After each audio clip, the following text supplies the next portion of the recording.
Good afternoon, everybody. It's the Word. We are in Genesis.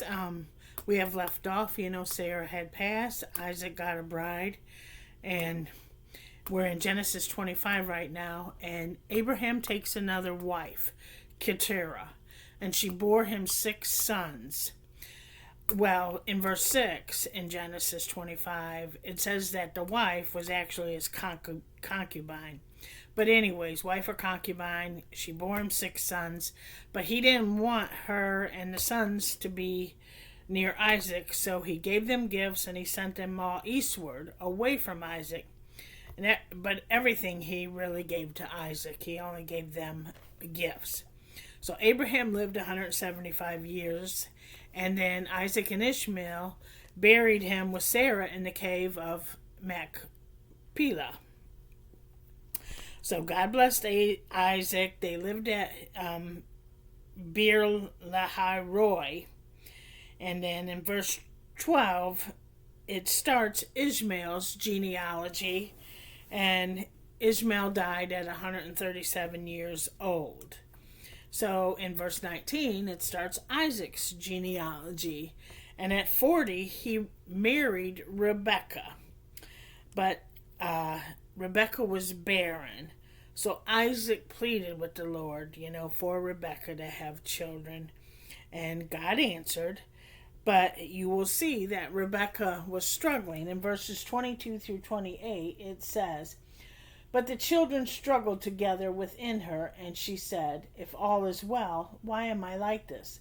So she went to inquire of the Lord. And the Lord said to her, 'Two nations are in your womb. Two peoples shall be separated from your body. One people shall be stronger than the other, and the older shall serve the younger.' So when her days were fulfilled for her to give birth, indeed there were twins in her womb, and the first came out red. He was like a hairy garment all over, so they called his name Esau. Afterward his brother came out, and his hand took hold of Esau's heel, so his name was called Jacob. Isaac was 60 years old when she bore them. So the boys grew, and Esau was the skillful hunter, a man of the field, but Jacob was a mild man, dwelling in tents. And Isaac loved Esau because he ate of his game, but Rebekah loved Jacob." And at the rest of the chapters talk about Esau selling his birthright. And the birthright back in biblical times meant that, the birthright would be the head, the leadership of the family, and that the others would serve them. And so, anyways, Esau sells his birthright, and that's where we're going to leave off today in Genesis 25. So you'll see when we continue in Genesis 26 and further along what happens between Esau and Jacob. So anyways, thank you again for hearing the word with me today. I surely appreciate all of you. Thank you for all of my subscribers. I do hope if any of you are interested that I do have playlists, and you can check out all of Genesis from where we started so you can follow along.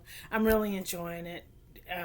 When you're reading it and kind of following along, it's a story, and I just think it's just very interesting. I thank you again. All of you have a lovely day, and love while you can. Bye bye.